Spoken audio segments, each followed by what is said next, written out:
swelling, headache or a rash, asthma, colitis, fatigue, or gas. What will today's symptom be?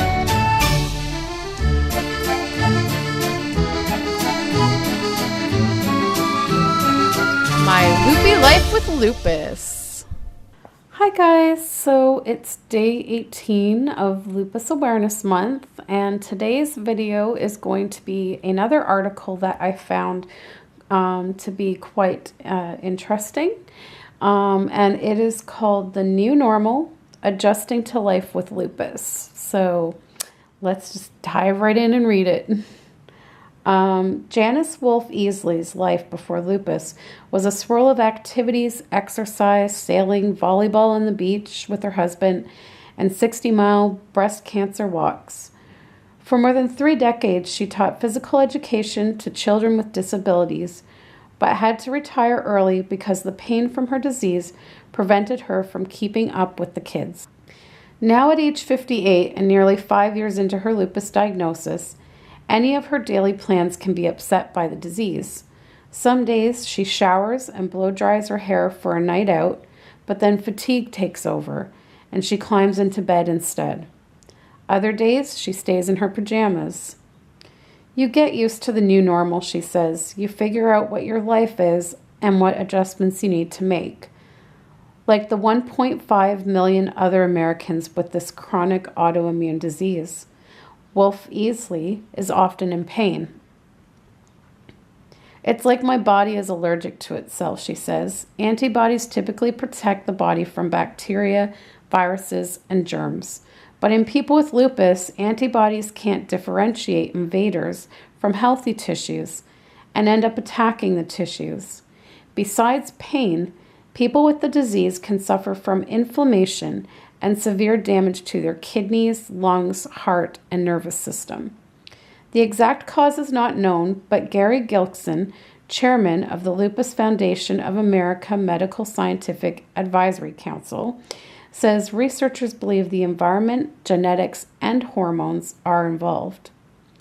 Wolfe Easley says she began to experience symptoms only a month after going off a low dosage of birth control, and doctors suspect that may be a potential cause.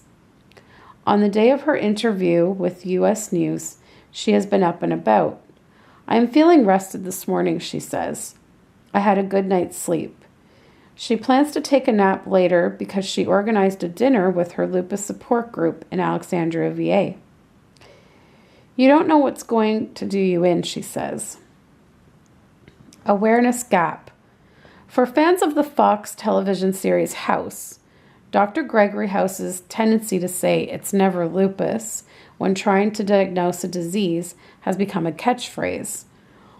Only in one episode, titled You Don't Want to Know, which aired in 2007, was the diagnosis actually lupus.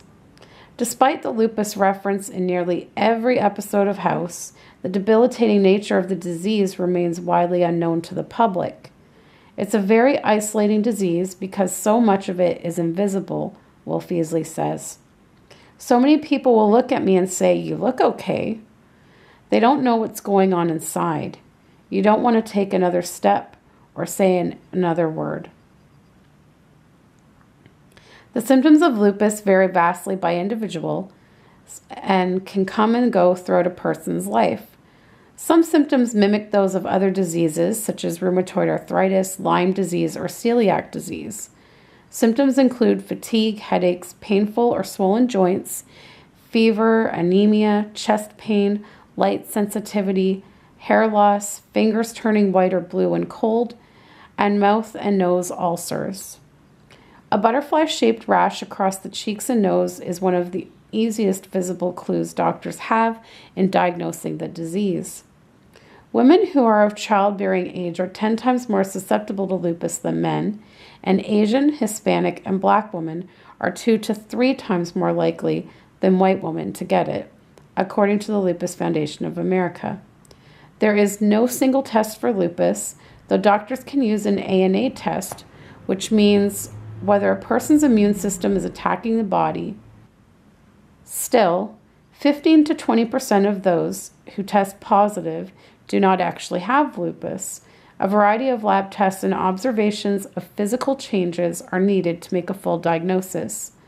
Wolf easily knew to ask for a test because a cousin and close friend had the disease, but another patient, Robin Walker Murphy, a 40-year-old from Brooklyn, New York, waited 3.5 years until doctors landed on a correct diagnosis. The face of lupus.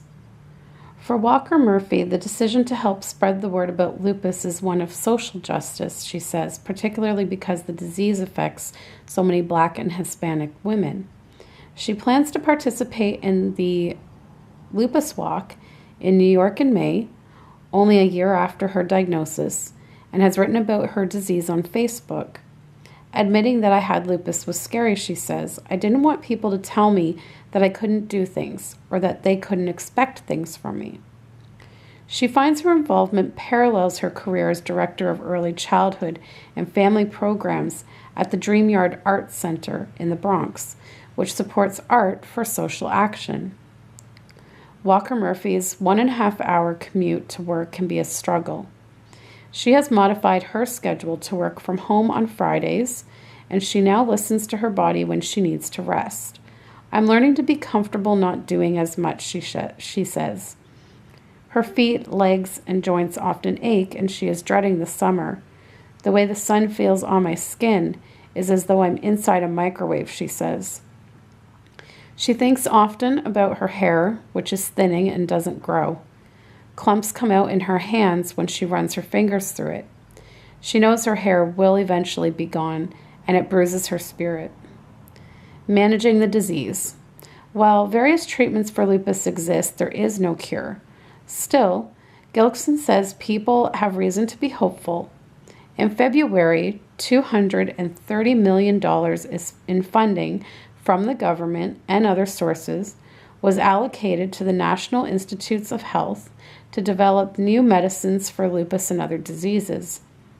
People with lupus can also live a normal life when they manage the disease. The prospect of survival is 95%, up from 50% during the 1950s, according to Gilkson. The disease is mostly managed through medication.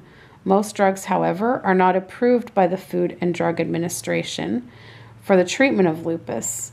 This can be a problem for some patients because certain insurance companies will deny off-label prescriptions, and some medications can cost $600 to $700 a month when insurance companies don't cover them, Gilkson says. For Walker Murphy, the cost is not a problem. Compared to her symptoms, a few weeks ago she was in the hospital with the flu, coughing up blood, unable to breathe, and thinking she was never going to leave the hospital. It's a cruel disease that can take away a lot of joy, she says. Wolf easily feels a similar way, saying she would love to see a cure for the disease. She tears up and says, "It would be nice to say one day that I used to have lupus." So that's that article. And just like the last article I shared with you, because it is an online article, I'm going to put the link to it in the description below if you want to reread it or revisit it at some point. It will be there for you guys. So I hope you enjoyed this video. Don't forget to check out my Lupus Walk page and sponsor me in the Walk for Lupus. It is on May the 31st, so it is fast approaching. And I would really greatly appreciate, it doesn't matter what amount, $2, $5, $10, it doesn't matter. Any amount is helpful. Any amount will help us reach our goal of $1,000 for Lupus Ontario, to help anyone living with lupus to hopefully get research and funds to find new treatments, and even better yet, a cure. So thank you so much, guys, for watching. And don't forget to subscribe if you're new, and we'll see you in the next video. Bye, guys.